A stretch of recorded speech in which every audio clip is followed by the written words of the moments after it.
Seguimos estudiando el libro de John Owen, La mortificación del pecado, que hemos venido viendo en estas semanas. Y hoy en este capítulo vamos a considerar los peligrosos síntomas que acompañan al pecado. Síntomas que podemos ir detectando para que nosotros nos podamos ir alejando o tratándolos de una manera radical y bíblica.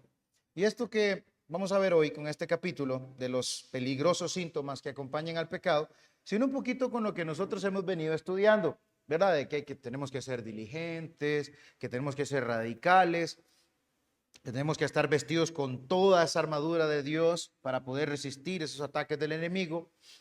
Y bueno, mis hermanos, que quienes estamos unidos al Señor Jesucristo por la fe que logró en nosotros de pura gracia, no fue que nosotros fuimos los que la sacamos, ¿verdad? Esos que estamos unidos en el Señor, tenemos algo en particular, que es que vamos a buscar esa intimidad con Él. Vamos a estar ahí con Él, unidos con Él, buscándolo a Él, estar refugiados en Él. Y eso, mis hermanos, a nosotros nos va a dar muchísimos beneficios. La intimidad con el Señor, la comunión con el Señor, a nosotros nos va a dar abundantes beneficios. Y uno de ellos es que vamos a ser bien sensibles cuando cualquier pecado o cualquier síntoma de pecado venga a nuestras vidas. Lo vamos a detectar. Y Sproul, como yo se los he repetido varias veces, decía que entre más estemos con el Señor, ¿verdad? Cuando aparezca o quiera aparecer un pecado en nuestras vidas, nos va a entristecer. Nos va a entristecer. Nadie quiere estar triste. Entonces vamos a buscar apartarnos de. Si los síntomas del pecado son mortales, si los síntomas del pecado son serios, entonces necesitamos un remedio extraordinario para poder tratar con ellos. Entonces, veamos algunos de esos síntomas, porque son un montón los que tiene Owen en el libro. Entonces, vamos a ver varios acá, al menos 3 de ellos, y uno de ellos es el primero, un síntoma. Usted tiene que detectar un síntoma ahí malo de un pecado, es un firme, oiga bien, un firme establecimiento por un periodo largo de tiempo que se hace una práctica habitual. Si el pecado ha estado corrompiendo, dice Owen, nuestro corazón por mucho tiempo y le hemos permitido que prevalezca y permanezca en poder sin pelear vigorosamente, sin pelear diligentemente, sin pelear radicalmente para matarlo, estás en una seria condición. Y hermanos, el creyente tiene que sentir algo ahí, decir, ay, si hay algo en mi vida que se ha quedado por bastante tiempo ahí, recuerde que simplemente fuimos cautivados temporalmente, pero mientras estamos cautivos tenemos que estar tristes, no tenemos que estar gozosos y haciendo fiesta con el enemigo. Pero sí, lastimosamente, sí, el creyente también puede ser dejado por un tiempo. ¿Cuál es ese pecado? Pregúntese usted de ahí, que usted ha dejado en su corazón que eche raíz. La mundanalidad, tal vez no sean súper escandalosos, como hemos visto en los pecados respetables. La ambición, la codicia, la vanagloria, el orgullo, pensamientos sucios, esos pensamientos malos que están dañando ahí nuestros corazones con imaginaciones malas, malvadas. Entonces ahí tenemos para examinarnos un poco y darnos cuenta de que no es jugando en lo que nosotros en esta guerra en la que estamos metidos, ¿verdad? No podemos estar como creyentes jugando con fuego, porque como dice el dicho, ¿verdad? Nos vamos a quemar. Uno puede pensar, mis hermanos, que el pastor no sabe lo que yo estoy pensando. Yo no le dije todo lo que yo tenía que haberle dicho, pero el Señor sí lo sabe. El Señor sí sabe todo lo que nosotros pensamos. Usted puede bailar al pastor, pero usted no baila al pastor de los pastores, usted no baila al Señor Jesucristo. Él ve todo. Entonces ahí nosotros tenemos que ponernos a examinar si realmente hay algo en nuestras vidas que nos está dominando o que se ha establecido por mucho tiempo, como dice Owen acá. ¿Qué van a hacer esos pecados? ¿Qué van a hacer? Es un síntoma que usted puede ir viendo ahí, es que nos van a comenzar a nosotros a apartar de nuestros deberes santos. Ya no leemos, se vuelve poco la lectura de la escritura, no quiero ahondar más en esto. Ya no es poco la oración, como les dije la semana pasada, fría, y también nos dieron una prédica más arriba, ¿verdad? En Marcos, como oraba el Señor Jesucristo, oraciones frías, porque me interesa más lo otro, ese pecado ya me tiene, que me ha quitado el tiempo para, ¿verdad? A eso tenemos que ponerle mucho el ojo, Ahí tenemos que examinar qué está pasando, ¿verdad? Nos apartan de la comunión íntima con nuestro Señor y Salvador, ¿verdad? Eso es un síntoma grave. Entonces Owen dice, yo les recomiendo que busquen al médico de las almas. Revísense ahí, revísense. ¿Qué es lo que ha prevalecido en mi vida por tanto tiempo que me está apartando de los deberes santos? Entonces, hermano, miren, cuando un pecado ha estado por mucho tiempo corrompiendo, infectando y envenenando, lleva al alma a una condición bien lamentable, hasta puede pasar en los creyentes. El pecado a nosotros nos llega a engañar, haciéndonos creer que no es pecado, eso no es tan malo, eso no es tan malo como lo que hacen los demás afuera. Pero, ¿verdad? Ese síntoma de que usted trate de justificarse, no es tan malo, aquel hace lo mismo, eso ya es un síntoma. Es un síntoma grave que usted tiene que ponerle el ojo ahí, es preocupante. Ahora, si nosotros ni siquiera nos detenemos a pensar en el pecado o en lo que sea, ¿verdad? Pecados tolerables o pecados respetables, como nosotros estuvimos viendo, y ya eso va por tanto tiempo, que ya ni siquiera ni lo pensamos o pasa por inercia, ¿verdad? Que el corazón llega y no los quiere ni siquiera denunciar, le estamos buscando como ahí, no es tan malo, la verdad que yo no soy tan malo como esas otras personas. Entonces, ya hemos llegado, dice Owen, a sentirnos como cómodos con ellos. Ya hemos llegado a sentirnos bien con él. Entonces, se necesita un remedio extraordinario porque ya ese pecado se ha agarrado fuerte ahí. Y para matar ese pecado que se ha alojado tanto ahí, ¿verdad? Que se ha vuelto hasta familiar para nosotros, ¿verdad? Ya no me afecta la conciencia, ¿verdad? Cuando el pecado debería molestarnos, sentir que es nauseabundo, que es detestable, que lo odio, pero ya no me molesta ni siquiera la conciencia, ¿verdad? Que ha tomado ventaja de nosotros. Entonces se necesita considerar, dice Owen, un remedio extraordinario. Se necesita considerar aquel que murió en la cruz por esos pecados que muchas veces nosotros consideramos que como son chiquititos y no son tan escandalosos, no hacen daño, pero sí, necesitan ser curados por la sangre del Señor Jesucristo. Necesita, y vuelvo a repetirles algo que escribió Thomas Brooks, necesita recordar que esos pecados que nosotros respetamos tanto costaron la mejor sangre, la sangre más noble, la sangre vital, la sangre del Señor Jesús. Costaron que Cristo viniera del seno eterno del Padre a una región de dolor y muerte. Costó que Dios se manifestara en la carne. Costó que el Creador se fuera hecho criatura. Que el que estaba revestido de gloria fuera envuelto en harapos de carne. Que el que llenó el cielo y la tierra con su gloria fuera acunado en un pesebre. Costó que el Dios todopoderoso huyera del hombre débil. Costó que el Dios de Israel en Egipto, que el Dios de la ley se sometiera a la ley. Costó que el Dios de la circuncisión se circuncidara. Costó que el Dios que hizo los cielos trabajara en el oficio casero de José. Que el que ata a los demonios con cadenas fuera tentado. Que el que tiene el mundo y su plenitud tuviera hambre y sed. Que el Dios de la fuerza estuviera cansado. Costó que el juez de toda carne fuera condenado. Costó que el Dios de la vida fuera condenado a muerte. Costó que el que es uno con su Padre clame desde la miseria: Dios mío, ¿por qué me has abandonado? Que el que tenía las llaves del infierno y de la muerte yazca ahora preso en el sepulcro de otro, sin tener vida donde poner la cabeza, ni después de la muerte donde poner el cuerpo. Costó que esa cabeza, que los ángeles le arrojan coronas, sea ahora coronada de espinas, y que esos ojos, los ojos más puros que el sol, fueran apagados por la oscuridad de la muerte. Que esos oídos, que no oyen más que las aleluyas de los santos y ángeles, costó que viniera a escuchar blasfemias de la multitud. Que ese rostro, que era más bello que los hijos de los hombres, fuera escupido por esos miserables judíos bestiales y romanos. Esa boca y lengua que hablaban como nunca un hombre habló, fueran acusadas de blasfemia. Que esas manos que blandían libremente el cetro del cielo fueran clavadas en una cruz. Que esos pies como de bronce fino fueran clavados en una cruz por los pecados del hombre. Cada sentido dolorido con una lanza y unos clavos. Que ese olfato que olió lo fétido siendo crucificado ahí en el Gólgota, el lugar de la calavera. Que su gusto con hiel y vinagre, costó que su gusto fuera ahí tratado con vinagre y hiel. Que su oído escuchara reproches y la vista de su madre y discípulos lamentándose de él. Su alma sin consuelo y abandonada. Y todo esto por esos mismos pecados que Satanás pinta y pone en colores finos, Oh, cómo debería la consideración de esto agitar el alma contra el pecado y trabajar el alma para huir de él y utilizar todos los medios santos por los que el pecado puede ser sometido y destruido. Resumo, el fundamento para la mortificación es ver lo que el pecado le hizo a nuestro Señor Jesucristo y detestarlo. Eso fue lo que vimos también la semana pasada.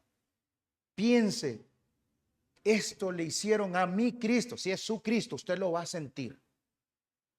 Usted lo va a sentir. Esto le hicieron a mi Cristo. Considere esas manos, considere esos pies, considere su cabeza, cómo le arrancaban su barba. Considere todas esas cosas y odie entonces al pecado, porque fue el pecado el que lo llevó ahí. Entonces, termino. Ese era el primer síntoma. ¿Y cómo tratarlo? El segundo, y es bien peligroso, dice, es cuando el corazón suplica. Oiga bien este. Cuando el corazón suplica que se le considere que todo está bien, pero sigue permitiendo la continuidad del pecado sin ningún intento de mortificarlo. Nuestro corazón es bien engañoso. ¿Cómo puede pasar esto? Entonces, vienen pensamientos pecaminosos.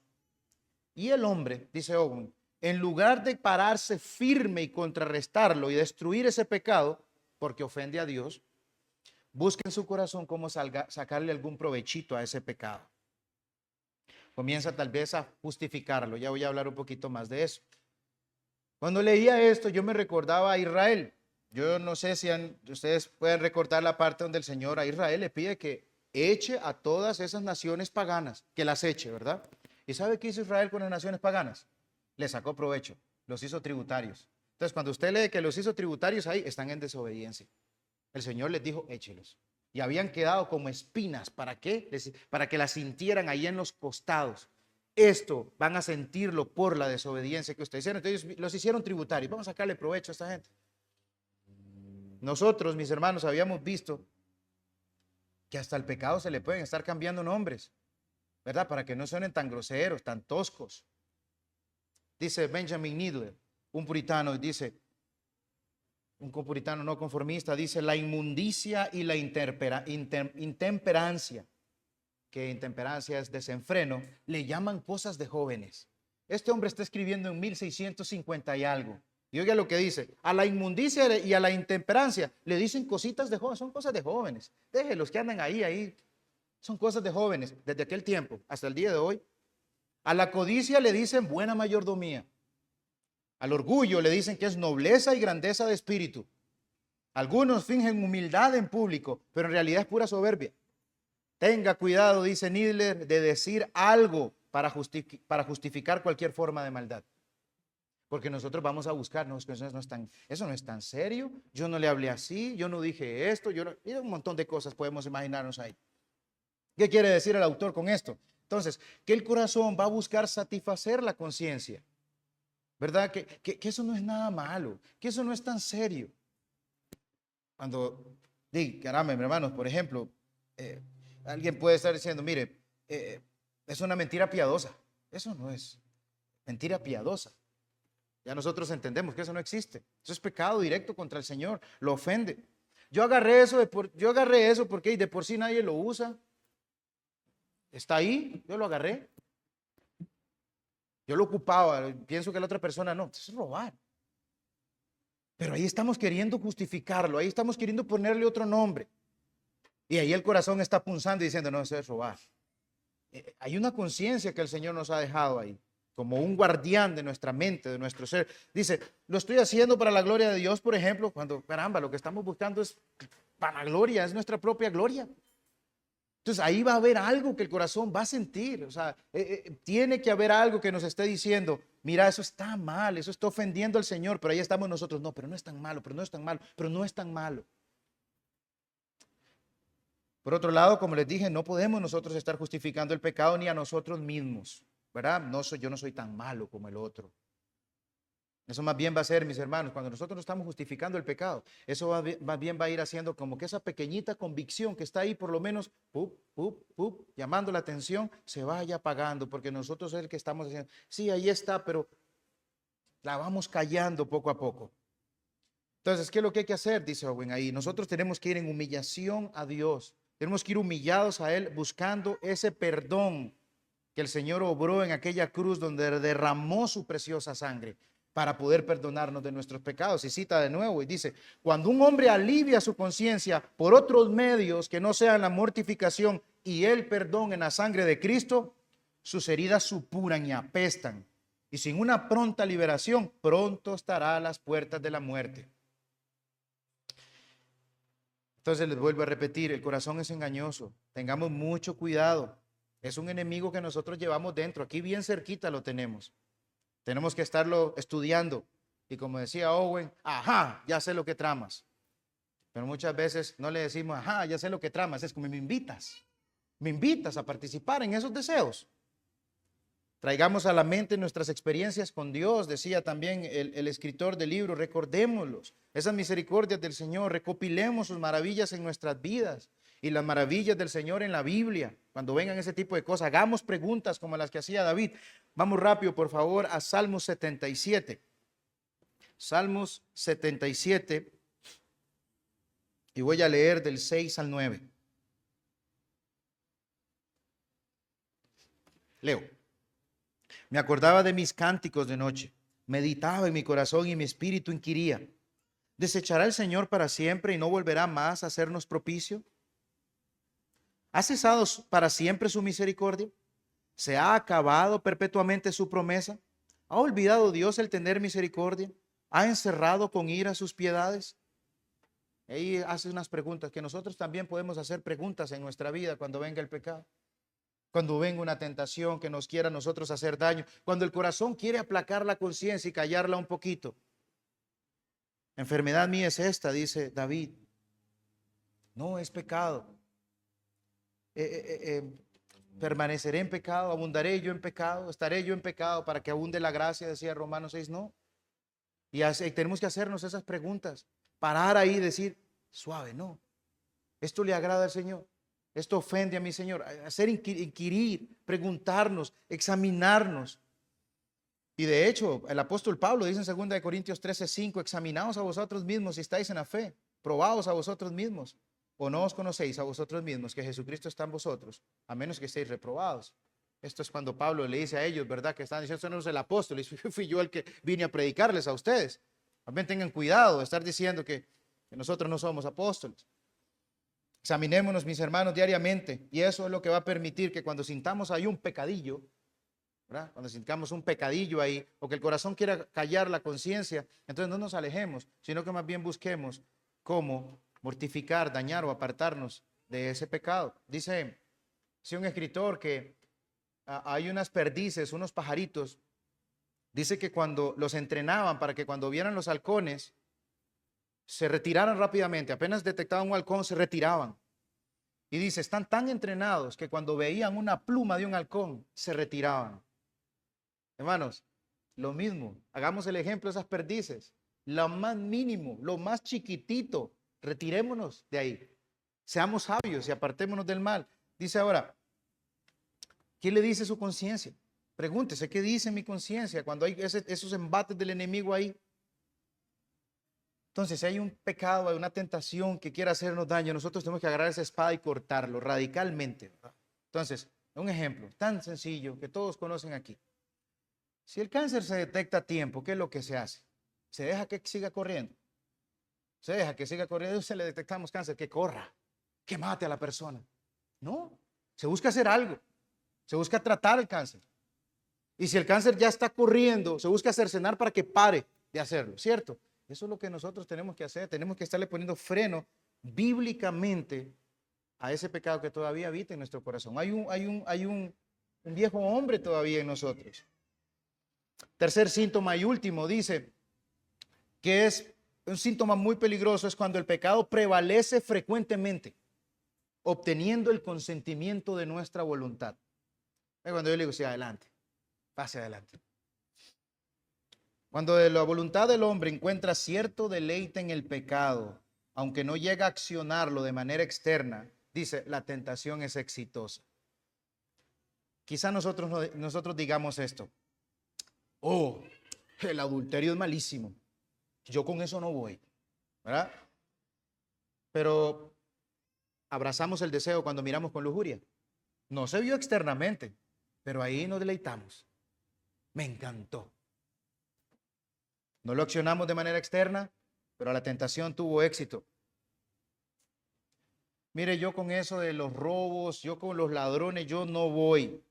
Ah, pero le roba al Señor cuando no le da lo que al Señor le corresponde. Y hace poco nos habían mandado un párrafo ahí para leer y reflexionar en cuánto le robamos al Señor. ¿Cierto?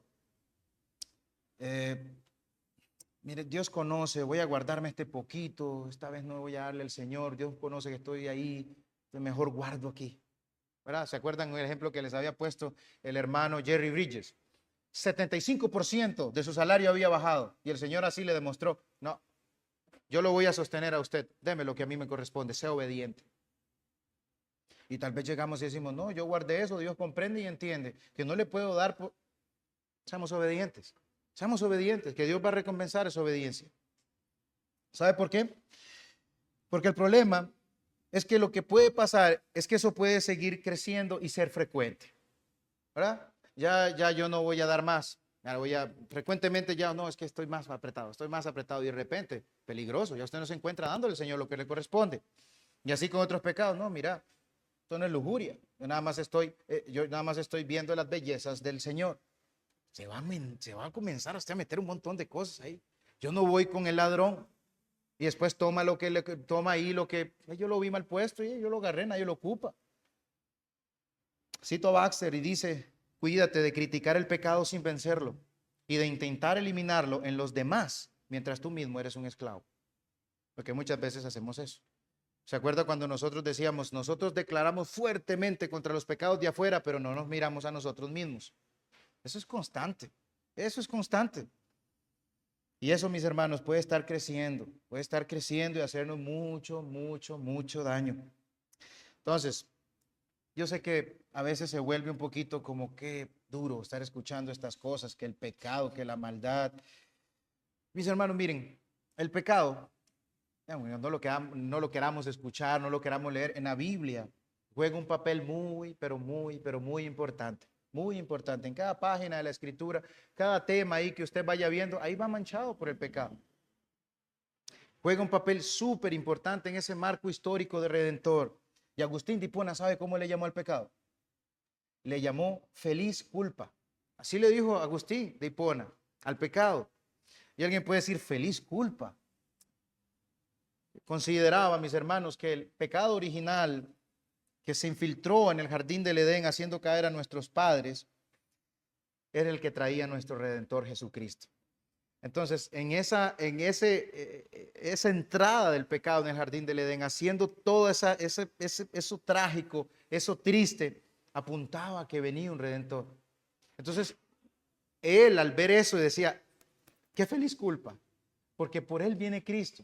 Entonces, nosotros tenemos que ver, mis hermanos, el creyente va a ver sí pecado, pero vino Cristo. Nosotros, mis hermanos, vamos a ver que lastimosamente el pecado se va extendiendo en las Escrituras, va más y más, se va haciendo cada vez más grande.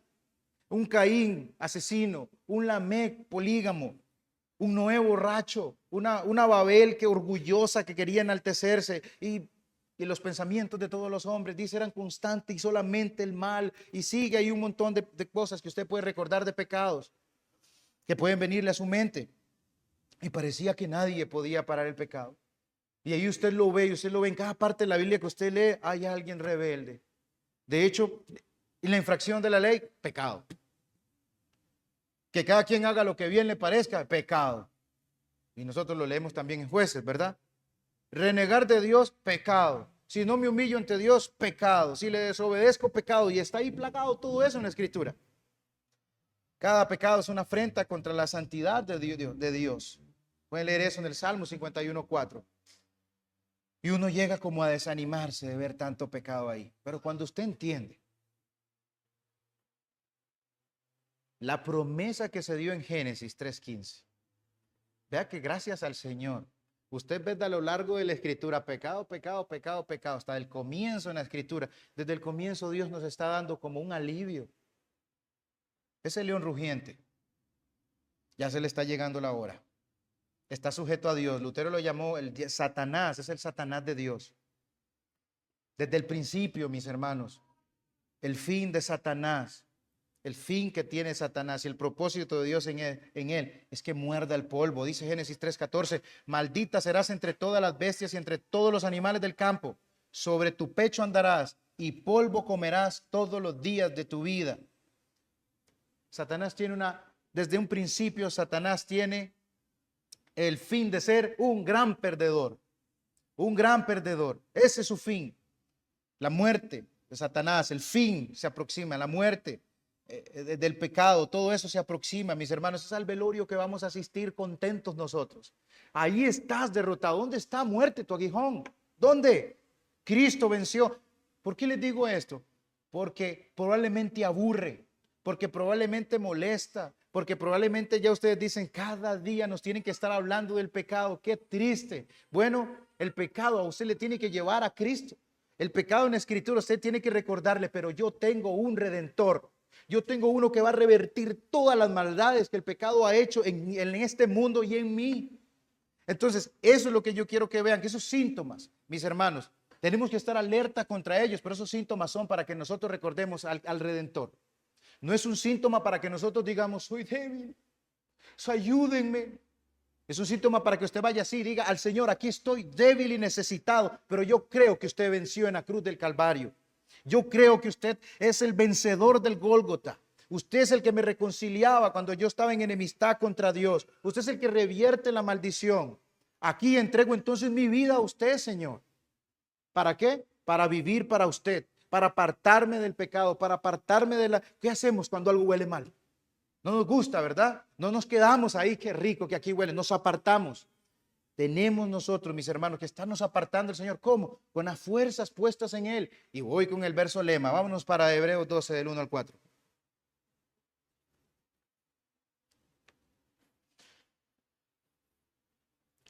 Por tanto, nosotros también, teniendo en derredor tan grande nube de testigos, despojémonos de todo peso y del pecado que nos asedia, y corramos con paciencia la carrera que tenemos por delante, puestos los ojos en Jesús, el autor y consumador de la fe, el cual por el gozo puesto delante de él sufrió la cruz, menospreciando el oprobio, y se sentó a la diestra del trono de Dios.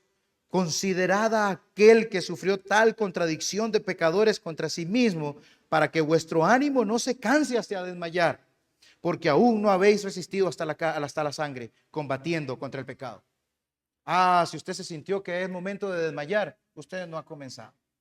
No hemos resistido hasta la sangre. Estamos pollitos, como llaman todavía. Así que no se desalienten, porque aquí está el guerrero, el victorioso del Gólgota, que es el sumo ejemplo y ánimo para que nosotros nos paremos firmes y fuertes contra el pecado y nos apartemos. Hermanos, miren, de verdad, cuando yo leo estas cosas aquí, a veces yo digo, tengo que llevar esto a los hermanos. Realmente el pecado no es jugando, no es jugando. Cualquier mínimo y chiquitito pecado que usted esté considerando en su vida le puede llevar a tener una vida triste y lamentable espiritualmente. No juguemos con esto. De verdad, agarremos la escritura y veamos que cuando se habla de pecado, recordemos que hay un redentor. Y ojalá que ese sea su redentor. Porque de lo contrario, el pecado va a ser condenado. Entonces, hermanos, hasta aquí. Nos vemos el siguiente domingo.